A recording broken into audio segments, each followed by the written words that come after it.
Muy buenas tardes a todos. Bienvenidos. Nuevamente hoy tenemos un café de desarrollo. El día de hoy vamos a analizar dos temas laborales que están incluidos dentro del TEMEC, que evidentemente son parte de la reforma laboral, y vamos a hacer una revisión muy rápida de cuáles son aquellos elementos de la norma 035 que deberíamos tener muy en cuenta tanto las empresas como todos los colaboradores. Así que el día de hoy en el panel van a estar con nosotros Leonardo Tejeda, que es consultor de PCI Consultores y que ya conocen de cafés anteriores. Y por primera vez nos va a acompañar Marcelo Villarreal, que es consultor independiente y que nos estará acompañando el día de hoy con sus observaciones respecto de la norma 035. Bienvenido, Marcelo. Muchas Mucho gusto en gracias. tenerte por aquí. Igualmente, muchas gracias, Maril. Y gracias, Leonardo. Bienvenido, Leo. Bueno, pues me gustaría comenzar precisamente con una primera pregunta para ti, Marcelo. Sí. Me gustaría que nos platicaras dentro de la norma 035, específicamente, ¿qué es lo que las empresas a este mes de agosto, ya a la vuelta de la esquina, septiembre de 2020, ya Sí, deberían de haber implementado? sí, ¿Cuál es el avance que deberíamos de tener? Porque de alguna manera hemos sentido que muchas empresas ahora, con todo este tema de la nueva normalidad, de resolver los asuntos urgentes que nos ha traído la pandemia y la crisis económica, de repente como que dejamos todo el tema de la norma 035 en un cajón, correcto. peligrosamente, Sí. peligrosamente me atrevería yo a decir, y ahorita pues vuelve nuevamente a cobrar relevancia. Entonces, Sí. no sé si nos pudieras compartir, Marcelo, qué es lo que ya deberíamos de haber implementado o qué es lo que deberíamos estar buscando tener implementado ya en el corto plazo. Sí, claro, Mario Alberto. Mira, básicamente ahorita, digamos, lo que ya se tendría que haber estado elaborado, digamos, es un diagnóstico interno en la organización para poder identificar aquellos factores que pudieran incidir sobre el bienestar de las trabajadoras, de los trabajadores, y a partir de ahí, frente ya comenzar a implementar acciones en torno precisamente a mejorar, digamos, en términos generales, el clima laboral, respecto de saber claramente cuál es la relación entre compañeras, compañeros, que las cargas de trabajo, que, cómo están distribuidas, y por otro lado también el trato que se recibe por parte de los jefes. Ok. Ahora, en este caso, Leo, eh, las empresas todas deberían de hacer el mismo diagnóstico, todas deberían de estar realizando el mismo tipo de diagnóstico, o de qué dependería, qué es lo primero que tendría que identificar la empresa para saber qué tipo de diagnóstico debería de hacer. Claro, gracias, Mario Alberto. Bien, pues mira, esto tiene varias aristas, pero lo más importante es entender que dependiendo del número de trabajadores, dependiendo de qué tanto riesgo conlleve la actividad que ellos realizan, por ejemplo, una misma organización, una misma empresa puede tener personal que está dentro de un ambiente controlado, techado, con condiciones de clima, con bajo ruido, etcétera. Y tiene menos riesgo. Hablando de riesgos en general, no es lo mismo que trabajar en ambientes externos o en una fábrica en donde hay más riesgo, o trabajar en alturas en diferentes condiciones. Eso, más allá de los riesgos que conlleva en sí por la actividad de tipo físico, pues también lleva una carga de estrés. Como bien decía Marcelo, para este momento las empresas tenían que haber ya hecho un diagnóstico en función del número de trabajadores que tienen realizando ciertas actividades. Y más allá de los riesgos físicos o de los riesgos evidentes que puede haber de trabajar, por ejemplo, con equipos que pueden causar lesiones al cuerpo, altas temperaturas, bajas temperaturas, etcétera, también pensar en el estrés que en sí mismo conlleva realizar esas actividades y empezar así a clasificar o a identificar, hacer esta identificación de, bueno, si tenemos un grupo de personas que están constantemente sometidas a estrés por las características propias del trabajo, bueno, hay que tener elementos para poder cuantificar ese estrés, cuáles son los efectos que provoca el estar sometido a ese estrés de manera constante, digo, por poner un ejemplo. Pero sí, es diferente, por ejemplo, a empresas que tienen actividades, voy a pensar en un despacho de diseñadores. Un despacho de diseñadores donde son a lo mejor 4 o 5 personas que trabajan todo el tiempo, a lo mejor cada quien en su casa, que nunca tuvieron oficina, o que si de repente se llegaban a juntar en un espacio de trabajo colaborativo, pues ahí el nivel de riesgo psicosocial es mucho más bajo. Ahora, Leo, tú hablas del número de empleados. ¿Qué tendría que fijarme yo como empresa respecto al número de empleados? Bueno, dependiendo del número de empleados, a ver, circunstancias como muy concretas, de nuevo, como siempre decimos en este tipo o en estos cafés, los centros de trabajo son muy distintos y depende mucho de la actividad, pero hay personas que por estar, a ver, la manera como se coordina el trabajo y el número de personas que tienen que estar coordinadas para llevar a cabo ese trabajo, eso implica ciertas relaciones. Entonces, por ejemplo, vamos a suponer que tenemos un equipo grande de trabajo, por ejemplo, en el campo, que, por ejemplo, en la zona donde tú estás ahora, tenemos equipos de trabajo que están en zona rural, que tienen típicamente una persona supervisando que le llaman capataz o que le dan diferentes denominaciones. Entonces, son personas que están sometidas a un estrés de trabajo, que si son cuadrillas grandes, entonces por cada persona que llegara a estar expuesta a un riesgo laboral, entonces las implicaciones, vamos a suponer que se llega incluso en términos de lo que marca o de lo que define esta norma, se llega a encontrar un riesgo y vamos a suponer que se dictamina que eso conlleva una multa, poder reparar ese riesgo, eso se multiplica por el número de personas que en donde se está encontrando este riesgo. Entonces, eso es muy importante. Digamos, sería como la consecuencia, lo quiero poner en términos de las consecuencias más graves que podría llegar a tener. Esto se tiene que contar por cada caso individual. Entonces, si tienes un equipo de 5 personas que están sometidas al mismo tipo de riesgo psicosocial y no hiciste lo debido para evitar ese riesgo o para moderarlo, entonces en un determinado momento la autoridad laboral puede decir, ok, pues es una multa de tanto dinero multiplicado por el número de personas que están expuestas a ese riesgo de manera consistente. Ok, Leo. Marcelo, Sí, respecto del número de personas, sí, y a lo mejor profundizando un poquito más en lo que nos comentaba Leo, ¿qué sí. tipo de diagnóstico debería realizar yo, por ejemplo, si tengo, digamos, 5, máximo 15 empleados, digamos? Sí, bueno, mira, de hecho, presente, lo que se recomienda en la norma es mínimo lo que se tiene que hacer cuando son menos de 16 personas. La norma sobre todo se enfatiza en dos rangos, lo que es de 16 a 50 personas y más de 50 personas. Cuando se habla de 16 a 50 personas, lo que se tiene que hacer es un diagnóstico principalmente psicosocial. En el caso de más de 50 personas, se tiene también que realizar lo que es un diagnóstico del entorno completo en línea con lo que comentaba Leo, frente por las características físicas que puede haber en este sentido afectando el estrés de las personas. De hecho, precisamente el cuestionario que se completa para estos propósitos pues, tiene sus diferentes rubros para poder saber exactamente las empresas en qué se deben de enfocar.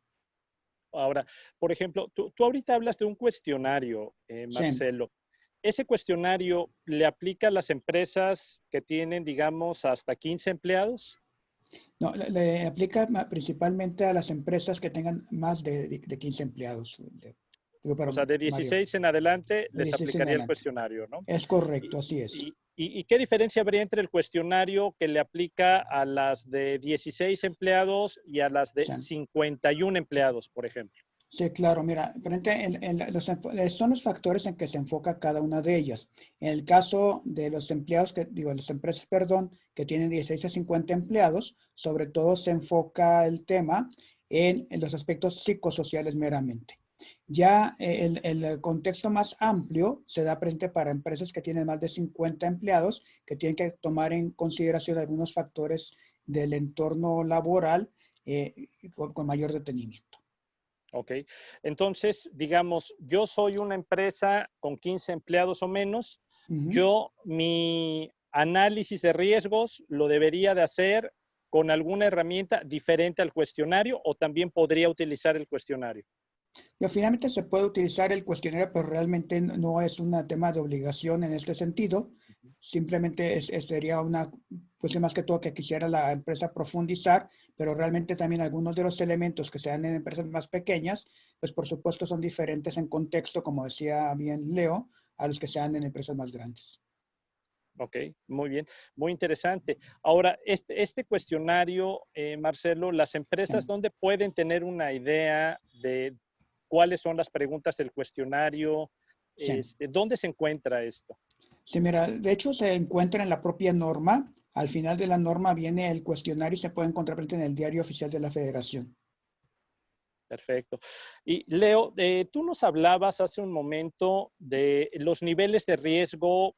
Por un lado hablabas de los riesgos físicos, por otro lado hablabas de los riesgos psicosociales. ¿Hay alguna metodología que tú nos pudieras recomendar o que las empresas pudieran comenzar a buscar para poder hacer adecuadamente esta evaluación de los riesgos?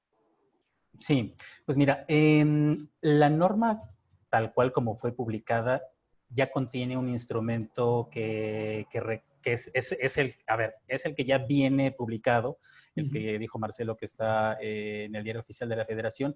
Es un modelo y como él bien dijo, es la sugerencia que hace la autoridad o que hace el Estado mexicano para poder hacer un diagnóstico. Sin embargo, no es restrictivo. Las empresas, cualquier organización tiene la libertad de hacer su propio diseño, siempre y cuando cubra todos los aspectos que están contemplados en la norma. Es decir, si yo al revisar la norma y este cuestionario que está sugerido en la norma, veo que hay aspectos que tal vez digo, no, pues esto no me favorece, esto no lo voy a preguntar y lo quito, entonces estoy incumpliendo con la norma de manera parcial. ¿Por qué? Porque si bien estoy obligado a utilizar ese instrumento o ese cuestionario, no se vale que yo haga uno como amañado o adecuado para que no se note lo que yo sé o lo que yo detecto que puede estar mal. Entonces, ¿qué es lo que pueden hacer las empresas? La recomendación es, pues, que si tienen dentro de su estructura, dentro de sus equipos, a personas especialistas en los aspectos laborales y en los aspectos psicológicos que se tienen que observar, pues que lo construyan, pero siempre y cuando se asegure que se están cubriendo todos los aspectos de la norma. ¿Qué pasa si yo soy una empresa que no tiene expertos o que no tiene personas con el conocimiento o las capacidades suficientes para poder desarrollar este tipo de instrumento? Pues bueno, es muy, muy sencillo. Pueden acercarse, pueden buscar a despachos expertos o a personas que ya tengan experiencia en esto, dado que esta norma ya pues tiene un buen tiempo desde que se publicó y se empezó a hacer sus preparativos y pues bueno, ya en octubre de este año empieza a tener efectos o empieza a tener consecuencias potencialmente para las empresas. Ahorita ya hay muchos despachos como nosotros, como PCI Consultores, que tenemos la capacidad y la facilidad y estamos abiertos a brindarles ese servicio, pero digamos, como para no hacer comercial, la recomendación es que si van a utilizar el cuestionario que se publicó junto con la norma, adelante, es un buen instrumento. Cubre lo que la misma norma solicita, pero si no lo quieren utilizar, si a lo mejor es una empresa que dice, ok, yo quiero ir más allá porque este cuestionario, pues lo veo que está bueno, pero como que me queda cortito. Entonces, busquen ayuda profesional o utilicen a sus propios profesionales, pero siempre y cuando hayan revisado que con ese cuestionario se cubren todos los aspectos que observa la norma. Ok. Ahora, por ejemplo, en este caso en concreto, Leo, si vamos a suponer yo tengo una empresa consultora o yo tengo un grupo de expertos, ya hice mis 70 encuestas por cada pregunta para poder validar que las preguntas son estadísticamente válidas, tengo todos mis controles estadísticos adecuadamente. Yo como empresa al final, ¿cuál sería el beneficio que tendría de estar aplicando y de estar cumpliendo todos los rubros que vienen dentro del cuestionario? ¿Por qué a mí como empresa debería interesarme o cuál sería el beneficio de aplicar esto, más allá del cumplimiento legal? Ok. Bueno, sí, ya que mencionaste el cumplimiento legal, la primera parte y la más obvia es, pues para no sufrir alguna acusación o para no tener que pagar una multa, pero bueno, ese es, digamos, como evitar la consecuencia. Ya en términos de beneficio real, tenemos que pensar que si bien esta norma oficial se creó mucho y que eso se conecta con el otro tema del que vamos a estar hablando, que es el nuevo tratado de libre comercio entre México, Estados Unidos y Canadá, en realidad México tiene en términos laborales un rezago de, no sé, de muchas décadas, en donde expresiones, y que no es la primera vez que lo menciono en estos cafés de los lunes que tenemos, en donde se hace común esta práctica de ponerse la camiseta para usarlo como un eufemismo de trabajar más tiempo del que deberías, de, por ejemplo, pues tener al jefe o a la jefa como una figura de control, como una figura pesada, como alguien que está ahí obligándote a trabajar. Entonces, el beneficio de empezar ya a tomar decisiones a partir de la aplicación de esos cuestionarios es extraer esa información, como bien tú dijiste, ya que está validada estadísticamente, e identificar, ok, mi personal, las personas que finalmente generan el valor dentro de mi organización, están diciéndome que hay personas ante las cuales sienten que hay malos tratos, que hay diferenciación pues no equitativa, que hay condiciones de trabajo que no les están permitiendo realizar sus actividades de manera plena. Entonces, el centro de esto debería ser, bueno, yo como líder o yo como responsable de la organización, al tener esta información, tendría que estar creando nuevas reglas, nuevas políticas internas para permitir que, primero para erradicar o para limitar la ocurrencia de este tipo de conductas en donde pues la gente, vamos a suponer, la gente se queja mucho de que en un área constantemente el jefe o la jefa los coerciona para que se queden más allá de las horas de trabajo y eso está generando estrés. El impacto directo es, pues bueno, es gente que tal vez trabaja un montón, que están sentados en su lugar, pero en realidad no están siendo productivos. Otra cosa puede ser, hay compañeros que yo me siento acosado por algunos compañeros, porque pues típico, se burlan de mí, porque tengo poco tiempo en la empresa, o porque por alguna preferencia, o porque no soy igual a los demás, entonces yo me siento sometido a una cierta cantidad de estrés o a un cierto tipo de estrés. Bueno, hay que hacer políticas y lineamientos internos para que internamente también y dentro de los términos que marcan las leyes se puedan sancionar y erradicar ese tipo de prácticas. El beneficio es ese, que podamos corregir estos rezagos de muchos años en términos de las leyes laborales. Si tú, por ejemplo, vas al Seguro Social o ibas al Seguro Social y decías, es que no puedo trabajar porque mi trabajo es muy estresante o porque me siento amenazado en mi trabajo, pues en el Seguro Social te va a decir, ok, si no te duele la cabeza o si no tienes un hueso roto, eso no cuenta como una enfermedad profesional o como un riesgo laboral. Hoy por hoy, sí ya va a empezar a cambiar. Ese es el beneficio principal, cambiar la cultura de las empresas, empezar a que, si bien es un poco por la fuerza, que las empresas empiecen a hacer reflexión de cuál es la manera más amable y la manera más próspera en que las personas pueden hacer su trabajo y ser más productivas. Porque si me permites, Mario, complementar. Misma pregunta, Marcelo. Gracias, qué amable. Seguro. Sí, muy amable. Gracias, Mario. Sino presente, o sea, yo creo que uno de los grandes beneficios en línea con lo que está comentando Leo, presente es que, bueno, sí es cumplir la ley, pero además de esto, presente generar un ambiente de trabajo que conduzca a la productividad, que conduzca precisamente a generar un mayor compromiso de parte de los trabajadores, de las trabajadoras con la organización, de manera precisamente de que haya un mejor reflejo en el trabajo y al mismo tiempo no haya esta consideración de favoritismos, de discrecionalidad en el trato, sino que sean muy claras las reglas con una base de políticas, de reglamentos, como comentaba Leo, y entonces eso favorezca precisamente que haya mejor comunicación, una mayor confianza entre los empleados con sus superiores y por lo tanto se pueda, trabajar de una manera más enfocada. Ok, entonces Marcelo, lo que tú y bueno, lo que ustedes Leo y Marcelo dirían, finalmente yo como empresa voy a ver una mayor productividad por parte de mis colaboradores, voy a ver una mayor integración, por lo tanto puedo esperar que la gente trabaje con una mayor sinergia, se comunique mejor, se coordine mejor.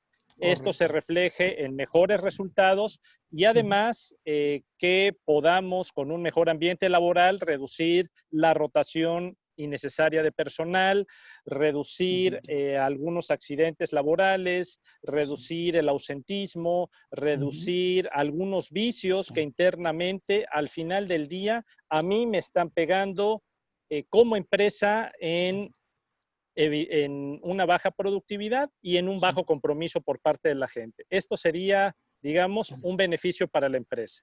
Ahora bien, para los colaboradores, creo que es un poco más evidente, Marcelo, pero ¿tú qué crees que sea realmente el beneficio para los colaboradores dentro de las organizaciones dentro de todo esto? Sí, mira, de alguna manera, Mario, esto se complementa con lo que acabamos de comentar, precisamente porque los trabajadores van a ver precisamente un trato más equitativo, más acorde con sus competencias, con sus capacidades, con lo que está establecido precisamente de acuerdo a sus funciones en el caso de aquellas empresas, que tengan puestos definidos. O inclusive en aquellas que sean por proyectos o con roles diferenciados. Permite tener una mayor claridad, permite tener frente que el trabajador se sienta más relajado, más saludable, tenga mejor ánimo, frente mejor posibilidad de enfocarse en los aspectos importantes de su trabajo, en lugar de estar cuidándose de políticas internas, digamos, me refiero a política aquí sobre todo a temas de bullying, mobbing, este tipo de situaciones, más que a las políticas organizacionales como estén establecidas. Y por otro lado también, entonces el pensamiento de las personas va a estar enfocado en su trabajo y van a tener presente una mayor agrado por su empresa, por su lugar de trabajo, lo que también eventualmente se va a ver reflejado más también en su relación hacia otras personas en su contexto social, que les permitan tener una mayor serenidad, un mayor aplomo, una mayor certeza de bienestar en este sentido. Entonces, directamente en el tema de los trabajadores es esta parte de tener mayor bienestar psicológico, mayor bienestar emocional, mayor bienestar físico.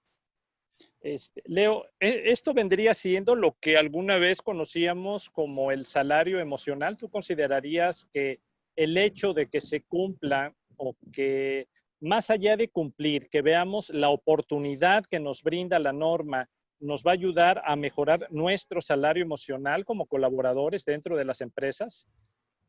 Sí, bueno, pausa. Perdón si de repente se escucha ruido, vivo junto a una avenida, entonces a veces pasan ambulancias y cosas así, disculpas. Sí, mira, esto hay que entender que el mundo se ha abierto de una manera muy acelerada en los últimos años, desde la aparición o desde la masificación de la comunicación vía Internet. Es decir, ya México no es un país aislado, ya no somos una cultura cerrada en todos los ámbitos. Particularmente en el trabajo, ahora que tenemos información de primera mano de empresas que funcionan en Europa, que funcionan en Asia, cada quien con sus diferencias culturales, pero en donde ya sabemos y donde cada vez más empresas con otro tipo de cultura, otro tipo de conceptos llegan a operar a México y empieza a hacerse más popular esto que tú mencionas, que es el salario emocional. ¿Qué es eso? Ya antes, las generaciones anteriores tenían este conjunto de valores que conllevaba, bueno, yo quiero llegar a un lugar en donde pueda trabajar, a mí con que me paguen mi dinero completo y a tiempo, no tengo mucho problema.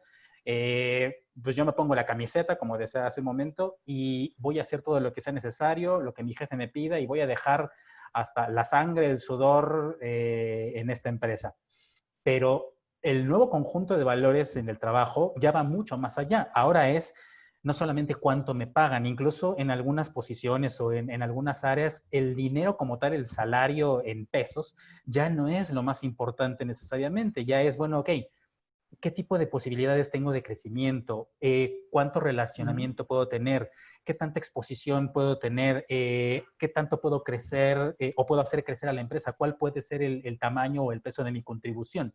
Y eso solamente se puede lograr en ambientes que tomen en cuenta que los aspectos emocionales y los aspectos psicológicos, digamos, los aspectos que están más conectados no tanto con la cabeza, sino con el corazón, como se dice de una manera más romántica, ahora ya son igual de importantes. Eso es en muchos sentidos lo que implica el salario emocional. También, cuánto tiempo tengo libre para convivir con mi familia, para dedicarlo a otras actividades. Si la empresa incluso tiene programas de beneficencia, de apoyo social, de apoyo a poblaciones vulnerables, cuál es nuestro nivel de responsabilidad social, porque eso también motiva a las personas más allá de solamente el dinero. Claro, esto funciona diferente para cada persona, pero sí, en muchos ambientes, este es lo que se busca, que los colaboradores estén estimulados no solamente por ganar o por cobrar un cheque a fin de mes, sino por la trascendencia que sus acciones tienen en su trabajo y más allá del trabajo. Es correcto, Mario. Tu micrófono, Mario. Perdón. Ok. Tú no te preocupes, tú sigue. Bueno, que sigue, ok, perfecto, que sale. Muy bien, perdón. Ok, sale. No, pues básicamente sí. Perdón, Marcelo, tenía apagado el micrófono. Sí, no si tienes un comentario, adelante. Sí, muchísimas gracias, qué amable, perdón. Sino, básicamente en este tema hay toda una serie de estudios que se han realizado en diferentes lugares del mundo, en donde inclusive a través de encuestas que han hecho grandes organizaciones, y lo que se encuentra precisamente es de que algo que buscan las personas en general es precisamente el reconocimiento. Entonces, el reconocimiento forma parte del tema tanto de la NOM 035 como del salario emocional que menciona Leo. Entonces, es un punto muy importante a considerar porque las personas puede ser que ganen cantidades importantes de dinero inclusive. Por supuesto, es un factor de interés para las personas para poder seguir adelante con su vida. Sin embargo, cuando se dice, bueno, ¿qué prefieres? Entre las diferentes características, y unas características principales precisamente son varias que están vinculadas con la NOM 035 y con el salario emocional. Uno es el reconocimiento del trabajo que uno realiza. Entonces, si una persona, vamos a suponer dos personas que ganan lo mismo, y a una persona se le brinda reconocimiento y a la otra no, va a estar muchísimo más satisfecha y más comprometida la persona que recibe el reconocimiento que la que no lo recibe. Y por otro lado, presente también dentro de los factores, por ejemplo, que juegan en el deseo de las personas de cambiar de empresa, inclusive de cambiar de país, está cuál va a ser la relación que voy a tener con mis compañeros de trabajo y con mis jefes. Entonces, este factor, inclusive por ahí se dice coloquialmente que una persona no renuncia a su trabajo, sino renuncia a su jefe, ¿no? Entonces, es un punto fundamental y, por supuesto, todos estos tipos de elementos juegan un papel importante en el salario emocional. Acá tenemos un par de preguntas que nos están haciendo en Facebook. Bueno, además de los saludos, gracias, saludos de regreso. Por un lado, Rafa Santana pregunta, bueno, más bien comenta, los ambientes que promueven la competencia interna son estresantes en sí mismos. Entonces, sí, es cierto. A veces en el ánimo de ser muy competitivos y ser así como los mejores, se fomenta la competencia interna, pero hay que regularla muy bien. Es decir, cuando pones a tus trabajadores a competir, es como, o sea, te puedes convertir tu estanque tranquilo de pescaditos o de pececitos en un tanque de pirañas, ¿no? En donde unos empiezan a devorar a otros para ver quién es más capaz de ser o de ser más voraz. Entonces, no se trata de eso. Creo que se trata de poder tener políticas y programas de reforzamiento o de reconocimiento o planes escalafonarios o como se le quiera llamar para ir creciendo dentro de la empresa, pero que no fomenten el pasar por encima de los demás, sino que se puedan establecer de manera que se fomente más la cooperación y no tanto la competencia como tal. Y otro comentario de parte de Mario Sánchez es, ¿qué tanto es importante el liderazgo para crear y sostener el bienestar psicosocial en las organizaciones? Entonces, pues bueno, no sé, Mario, Alberto o Marcelo, ¿qué quieran comentar acerca de cómo se correlaciona el liderazgo con el bienestar psicosocial? Sí, claro, muy fuertemente. Precisamente uno de los componentes que incluye la NOM 035 es el aspecto frente al liderazgo negativo. Y aquí presente, y que hay que cuidar muchísimo precisamente por todas las implicaciones que esto pudiera tener sobre el malestar de las personas, sobre sentir una presión indebida de parte de sus superiores y que por lo tanto no den tanto de sí. Un tema, vaya, de alguna manera relacionado con este aspecto, pero no quisiera profundizar en él por ahora, ya habrá oportunidad de hacerlo en otro momento, es frente que cuando hay un mal liderazgo, o sea, más allá del liderazgo negativo, hay lo que se conoce como el liderazgo oscuro, que es el liderazgo presente por personas que son bastante malévolas y bastante manipuladoras, y entonces lo que buscan simplemente es su propio bienestar. Entonces presente en un ambiente inclusive con relación con lo que comentabas antes, de mucha competencia, estas personas pueden ser bastante destructivas, tanto de la motivación de las personas como de su interés por el trabajo en sí mismo, inclusive con fuertes intenciones de renunciar. O sea, el líder juega un papel, o el jefe, los superiores juegan un papel muy, muy importante en esta situación y por supuesto hay que cuidarla mucho, ¿no? Interesante, Marcelo. Y sí, como comentas, ese será un tema en un café posterior, donde seguramente hablaremos de los liderazgos negativos y tendremos todo un espacio precisamente para analizar este tipo de manifestación muy particular que alguna vez nos comentabas de liderazgo oscuro. Es Bien, correcto. pues vamos a continuar. Leo, a mí me gustaría preguntarte un poco, digo, haciendo una revisión muy general, pues hemos podido observar que hay una gran alineación entre lo que se firmó en el Tratado de Libre Comercio de México, Estados Unidos, Canadá, lo que nos está pidiendo la norma 035 y lo que conocemos precisamente como la reforma laboral y sobre todo en el aspecto sindical, ¿no? Donde observamos que ahora, pues, cosas que a lo mejor antes habían sido ideales o se pensaban eh, hace muchos años cuando se iniciaron pues a escribir, digamos, las letras de la legislación, e eventualmente deformaron en algunas prácticas que más que promover el espíritu de las leyes, acabaron pues dejándonos en un estado de paz, digamos, laboral, que ahora muchas empresas están viendo amenazada precisamente por estas reformas. Particularmente me gustaría preguntarte, Leo, si puedes compartirnos respecto del tema de la libertad que van a tener ahora las personas para elegir sus sindicatos, para elegir sus líderes sindicales y que además tendrán que hacerlo a través de votaciones libres y secretas y que además yo como empresa voy a estar obligado ahora a presentar evidencia de que efectivamente no hubo una intervención por parte de la empresa, que la elección fue libre, que la elección fue secreta y que nosotros no impusimos ni un sindicato, ni un líder, ni tampoco tuvimos ninguna injerencia en el proceso. Entonces, dentro de todo este marco, Leo, me gustaría aterrizar en una primer pregunta. ¿Qué es lo que tendríamos que estar haciendo las empresas en este momento?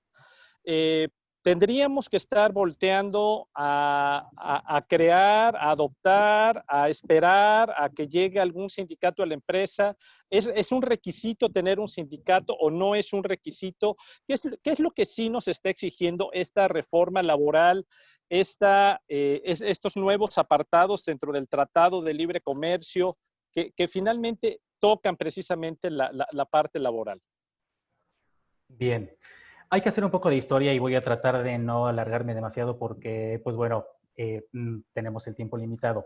En el año 1994, cuando se firmó el primer Tratado de Libre Comercio entre México, Estados Unidos y Canadá, algo que no se contempló y que no se suponía o que no se anticipaba que fuera a pasar fue la precarización del trabajo en México. ¿Qué pasó?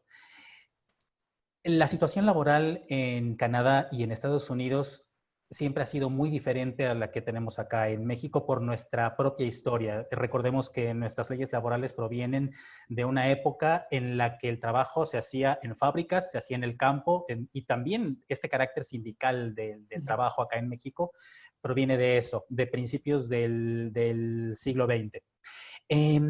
Entonces, ¿qué empezó a suceder o qué se empezó a provocar a partir de este Tratado de Libre Comercio? se quitan aranceles, se empieza a abrir la comercialización libre de México hacia Canadá, atravesando por Estados Unidos y al revés. Pero como acá la situación sindical está totalmente en línea con los intereses de los propietarios de las empresas, o no diría totalmente, pero en muchos ámbitos es así. Las cabezas de las empresas se alinean con las cabezas de los sindicatos y en realidad lo último que los sindicatos hacen, en la gran mayoría, desafortunadamente la gran mayoría de los casos, es velar por los intereses de los trabajadores, porque tengan buenas condiciones de trabajo, porque se respeten sus derechos, porque al final se pueda tener lo que se podría, lo que se ve que sí se tenía en países como Estados Unidos o Canadá. Entonces, empresas canadienses y empresas estadounidenses empiezan a mudar sus plantas de producción, ya sea agrícola, ya sea automotriz, que son como las dos principales áreas productivas en donde se tuvo más impacto en este tratado. Es decir, en México tenías trabajadores baratos, trabajadores que no se iban a quejar, trabajadores representados por sindicatos que en realidad no estaban velando por sus intereses, y entonces mucha de la parte de producción se vino acá a México, y eso implica que personas que tienen capacidades para laborar en Estados Unidos y en Canadá, pues tenían menos oportunidades de trabajo. Cuando viene la revisión del Tratado de Libre Comercio para que dejara de ser TLCAN y se convirtiera en el TEMEC, que entró en vigencia el 1 de julio, ¿qué sucede? Bueno, Canadá y Estados Unidos dijeron, ok, sí vamos a renegociar este tratado, pero lo primero que te vamos a pedir a ti, México, es que revises tu situación laboral, porque no se vale, digo, lo estoy diciendo muy coloquialmente, pero básicamente eso fue, no se vale que allá las empresas de nuestros países quieran tener operación en tu territorio, porque allá se violan flagrantemente los derechos laborales, no existe libertad sindical, los sindicatos no están cuidando a los trabajadores, entonces lo primero que te vamos a pedir es que pongas eso en línea, para tener igualdad de condiciones, para que esta relación sea más pareja. Y también lo que te vamos a pedir es que permitas que haya agregados laborales para que puedan entrar a México, así como hay agregados de otro tipo de cosas, agregados militares, agregados diplomáticos, ahora agregados laborales que puedan hacer verificaciones en cualquier momento, en cualquier centro de trabajo. Y si alguna empresa estadounidense o canadiense detecta que una empresa mexicana que pueda reconocer como su competencia no está respetando las condiciones de trabajo de la libre asociación sindical o de la asociación colectiva de los trabajadores, entonces esa empresa va a poder levantar una controversia y si no está dispuesta a resarcir los daños causados por lo que se está estableciendo en este nuevo tratado, lo que va a pasar es que le vamos a quitar sus privilegios arancelarios. Hay que entender que este tratado no tiene efectos penales o no tiene efectos laborales, sino que como es un tratado comercial, lo único que puede hacer es decirle a la empresa, si no cumples con lo que dice este nuevo tratado, entonces la máxima pena que puedes tener es pierdes tu beneficio arancelario, ya no puedes exportar sin pagar arancel, y si insistes en lo mismo, entonces simplemente ya no se te va a permitir que comercialices tus productos hacia Estados Unidos y hacia Canadá. Traté de hacerlo resumidamente. Eso es básicamente de lo que trata esta nueva versión, el Tratado 2.0. Lo que hace es, Canadá y Estados Unidos le piden a México, oye, no seas mala onda, reconócele a los trabajadores su calidad y su facultad de asociarse libremente, que se acabe esto de los sindicatos blancos o los sindicatos que están nada más pues de fachada, que se acaben los contratos de protección, esto que limita o que impide que los trabajadores se asocien libremente para elegir sus representantes. Y esto lo que provoca, digamos, el efecto que ya estamos viendo es que en la reforma laboral que se ha estado cocinando y que se ha estado aprobando en el Congreso, es en diferentes fases. Una primera fase es en octubre de este año, en octubre de este año, la siguiente fase viene en octubre del año próximo, y hacia el año 22 viene la otra fase para que todo el territorio mexicano vaya adoptando esta nueva reforma laboral. La primera etapa de la reforma laboral es que los sindicatos o todas las asociaciones sindicales tienen que revisar sus estatutos, se tienen que revalidar, se tienen que convertir en sindicatos de verdad y tienen que ir a depositar toda la conformación de sus estatutos y la validación de sus líderes sindicales ante lo que antes eran las juntas de conciliación, pero ahora ya están cambiando a un nuevo modelo en donde se le va a dar validez a esos documentos para asegurar que los sindicatos ahora sí son de verdad. Eso es a grandes rasgos. Ahora, Leo, dentro de este contexto, yo como empresa, en algún momento debo de sentirme presionado a que exista un sindicato dentro de mi empresa, si nunca he tenido un sindicato, por ejemplo. O esa es decisión de esa es precisamente la libertad que tienen mis colaboradores de elegir si se afilian o no a un sindicato, si tienen una representación individual, si la representación colectiva la hacen a través de ellos mismos sin necesidad de la intermediación de un sindicato. Y entonces yo como empresa podría entonces tener la oportunidad de acercarme, de tener un diálogo mucho más franco, más directo con la gente y ya no tener necesariamente a ese intermediario que era el sindicato y que a veces, honestamente, no cumplía con esa función de intermediario. Ok, mira, eso, justo como lo estás diciendo, también lo podemos enlazar con unas preguntas que siguen apareciendo acá en el chat de Facebook. Nos dice Rafael Santana, los sindicatos son instrumentos políticos, yo pienso que están alineados con el poder político. Y Mario Sánchez dice, ¿qué creen que pase con los sindicatos charros? Ok, como muchas reformas, lo voy a decir con un ejemplo a lo mejor más simple. Cuando empezó la campaña de ponte el cinturón de seguridad en el coche, mucha gente no lo hacía porque, pues no, o sea, no le veo sentido, no lo voy a hacer, no estoy acostumbrado, no me gusta. Fue hasta que se empezaron a poner multas cuando la gente ya entendió que no es que te pongas el cinturón porque te lo tengas que poner, es para proteger tu vida, es por tu bien, es para que también, o sea, lleva una serie de connotaciones que van, o sea, esto no se hace para cobrar multas, esto se hace para protegerte. Y entonces ya se empezó a volver más normal y ahora ya es más común ponerse el cinturón. De hecho, ahora lo raro es no ponérselo. Con esto yo creo que va a pasar algo similar. Digo, el otro ejemplo es súper simplista, pero lo que estoy tratando de decir es, se genera esta nueva legislación a partir de una motivación comercial. Tenemos a dos vecinos y que junto con México conformamos una de las regiones de comercio más grandes del mundo. No es poca cosa. Por otro lado, tenemos una historia sindical en México que ha estado manchada incluso de sangre. Es una cosa bastante grave para quienes están más metidos en este tema, saben lo denso que puede llegar a ser una negociación sindical.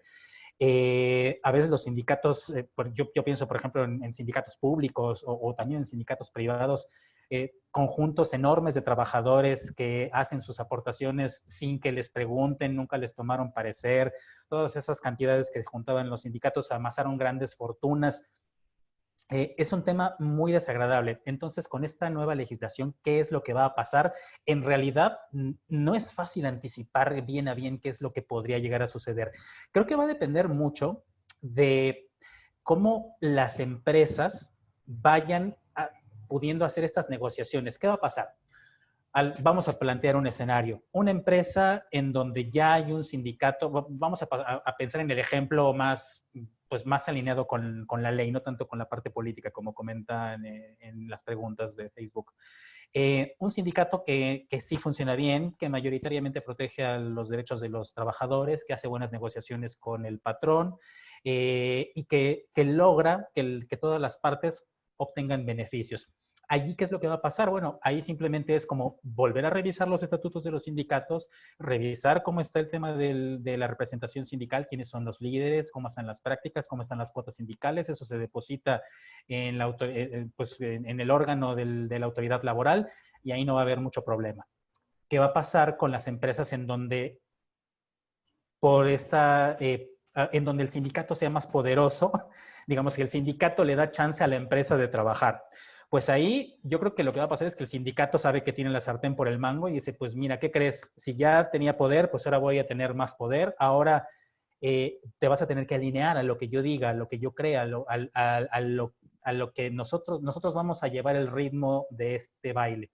Por el otro lado, ¿qué pasa con las empresas que tienen el control de los sindicatos, que de alguna manera les permiten, o sea, que están en contubernio y que se quedan con las cuotas sindicales, que en realidad bajan muy pocos beneficios para los trabajadores? Bueno, allí lo que va a pasar es que yo creo que va a empezar una lucha de poder, porque ahora, si yo, como sindicato, o sea, si yo puedo promover que de una manera lateral venga una queja de una empresa estadounidense o de una empresa canadiense para que esto se convierta en un caso de controversia y que lo tengamos que someter al escrutinio o a la observación de estos paneles que se están creando o que se pueden llegar a crear para resolver las controversias. Entonces, es decir, yo puedo empezar a hacer presión al patrón para que reconozca y para que ceda a lo que yo como sindicato ahora voy a poder hacer. Es bastante complejo, no podría dar una respuesta como corta o sencilla porque, como muchos saben, la realidad sindical en nuestro país es bastante compleja. Es un entramado y un entretejido que ha llevado muchísimos años, que está muy sucio, que desafortunadamente en la mayoría de los casos lo último que cuida es el interés y el beneficio de los trabajadores. Pero creo que se viene una etapa muy convulsa, y en donde, como bien decían, la parte política está cruzada con la parte comercial y es un poco difícil anticipar qué es lo que va a suceder. Ok. Ahora, Marcelo, yo tengo algunas preguntas. Primero, dentro de estas reformas que se están promoviendo, bueno, de estas reformas que ya están aplicando, ¿no? A través del Tratado de Libre Comercio, por un lado, se está prohibiendo el trabajo infantil, se está prohibiendo la discriminación, se está promoviendo que los horarios y los salarios estén dentro de lo que marca la ley. Se está promoviendo que el trato a los inmigrantes sea un trato justo, un trato equitativo y también de acuerdo a la ley. Que generemos conciencia pública y eso, bueno, pues va a lo mejor un poco más encaminado a la parte de gobierno, pero también de alguna manera le toca a la empresa hacer conciencia entre los trabajadores de cuáles son sus derechos, de cuáles son sus libertades, de qué es lo que ellos tienen, digamos, ya como beneficios ganados dentro de las organizaciones. Y en este sentido, ¿cuál sería el beneficio que tú ves para las empresas de todas estas implicaciones que existen ya dentro de la norma, que además, si volteamos a ver algunas certificaciones, las mismas certificaciones para productos responsables en el campo, en diferentes ramas, pues también nos lo están pidiendo. Entonces, ¿cuál sería el beneficio que tú ves que debería de tener o que puede tener la empresa de verificar que se esté cumpliendo con todo esto?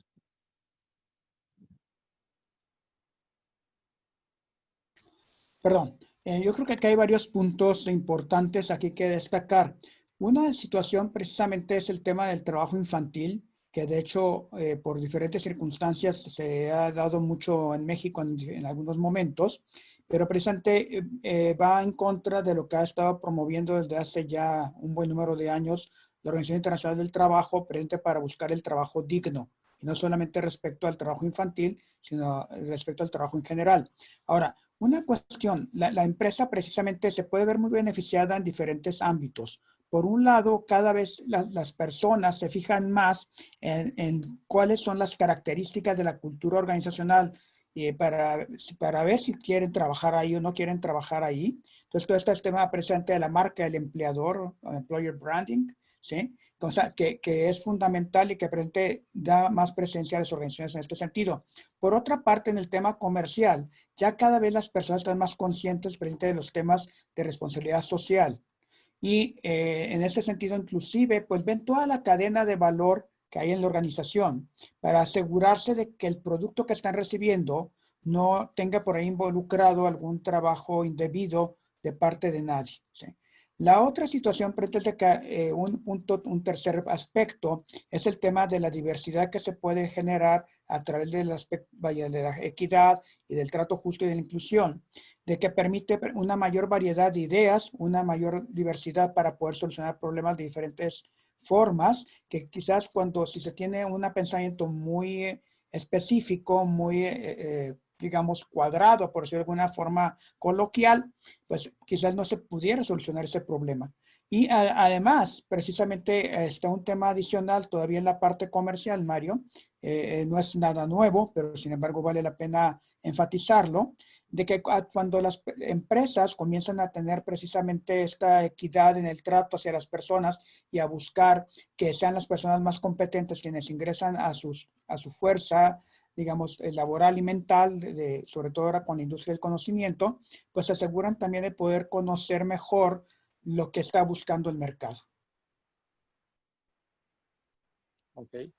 Muy interesante, Marcelo, porque finalmente volvemos a caer en el punto que comentábamos hace un momento, ¿no? Por un lado tenemos el temor, digo, yo a veces recorría, por ejemplo, por la parte de atrás de la carretera Puebla, y tengo muy presente una imagen de una gran empresa, una gran fábrica, de una marca conocida con una enorme bandera de huelga, que finalmente cerró después de una huelga, ¿no?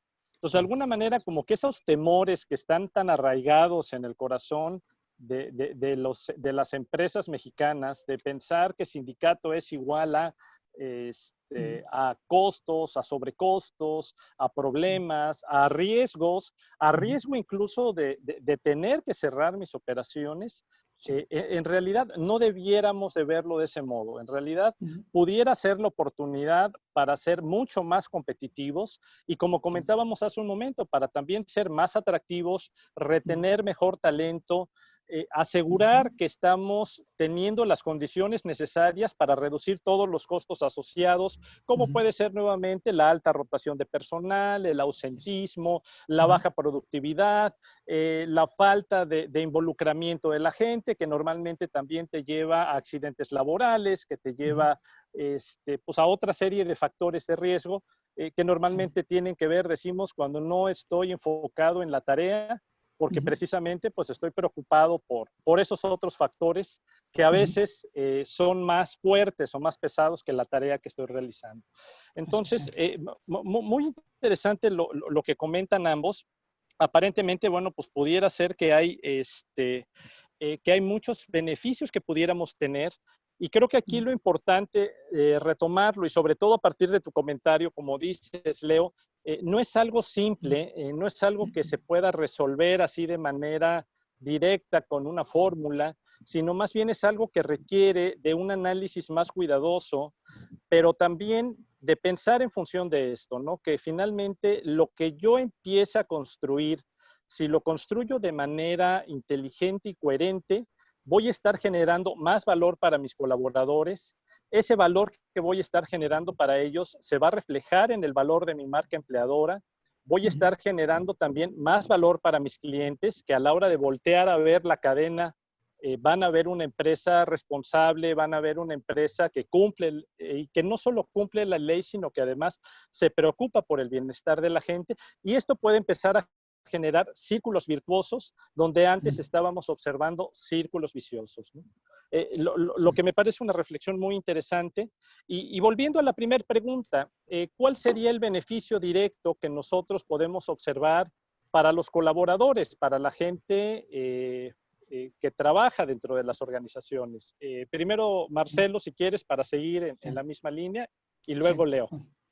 Sí, gracias. Sí, bueno, pues básicamente es un poquito también regresar al tema, Mario, de la importancia de este trato justo para las diferentes personas, de tener igualdad de oportunidades para poder ascender a un puesto mejor, a puestos de mayor responsabilidad conforme al mérito de las diferentes personas, en lugar de que sea un tema más discrecional.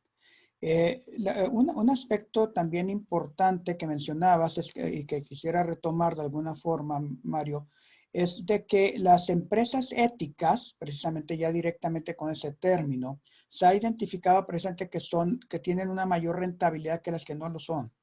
E inclusive pretenden a lo largo del tiempo aquellas empresas que se comportan de una manera no ética con sus trabajadores, con su parte contable, con cualquier característica de estas, pues finalmente van fallando, van decayendo por diferentes circunstancias, como puede ser una huelga, como puede ser otra serie de circunstancias. Pero finalmente, desde el punto de vista del trabajador, es saber de que va a poder ser ahora sí todavía más fuertemente capacitado, capacitada, que va a tener oportunidades iguales para competir por puestos que de su interés y dentro de sus competencias y su alcance y su potencial, y que también desde el punto de vista precisamente del propio ingreso a la organización, pues va a haber este trato justo al mismo tiempo que se evita precisamente una competencia indebida, y me refiero a indebida cuando se comienza a tratar de conseguir personal barato, digamos, pero presenta a costa de su dignidad, a costa de su bienestar. Leo, misma pregunta. Gracias.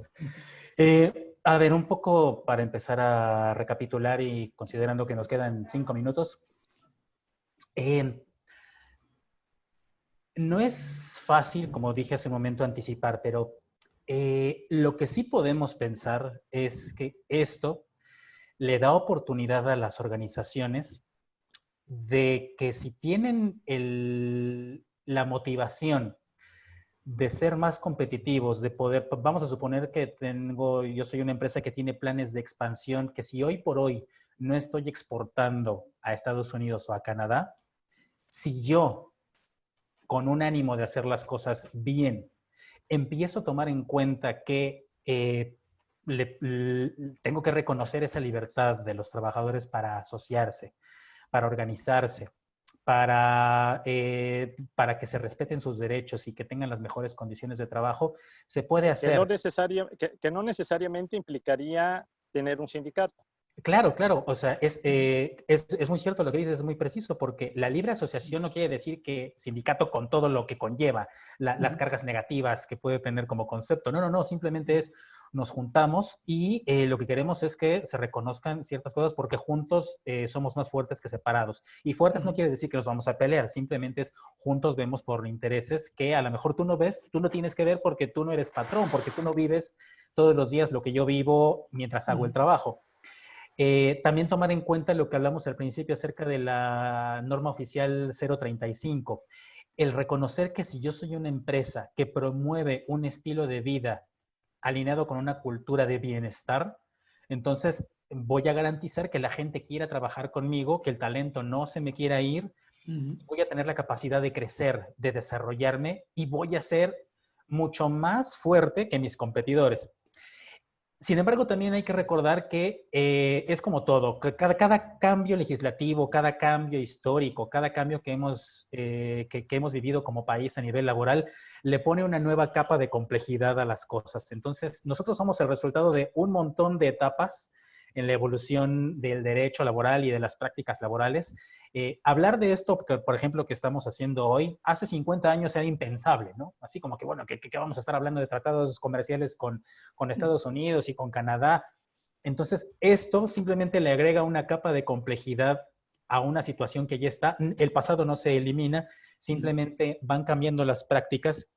Y creo que va a ser muy interesante que más allá de tratar de pensar en lo que va a suceder, el beneficio para los trabajadores, el beneficio para toda la fuerza laboral, el talento laboral que tenemos en México es que por primera vez, y sí, por una presión comercial, por una motivación comercial, finalmente el dinero es lo que mueve todo esto, pero abre una oportunidad a las personas para que ahora sí, si la autoridad laboral, si la administración actual, si el gobierno actual mexicano reconoce esto y está dispuesto a tomar acciones para validar estos derechos que ya están reconocidos y que son pieza clave para que el Tratado de Libre Comercio funcione, entonces, en la medida que la autoridad laboral actúe para defender los derechos de libre asociación de los trabajadores, vamos a empezar a ver una transformación radical y seria en las relaciones laborales colectivas.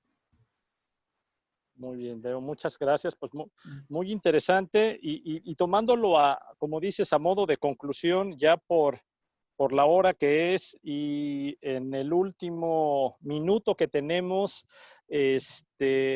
pues quisieras hacer algún comentario para cerrar tu participación el día de hoy, Marcelo.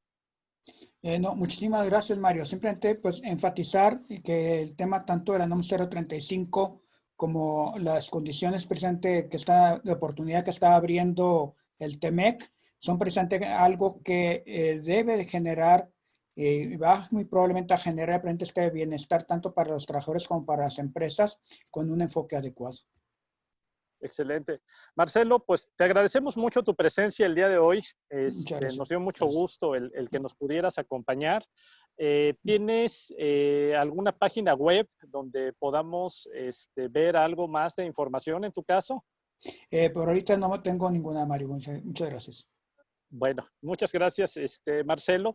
Les recuerdo a todos, les agradezco mucho a todos los que nos estuvieron viendo a través de Facebook Live y a los que están viendo esta grabación.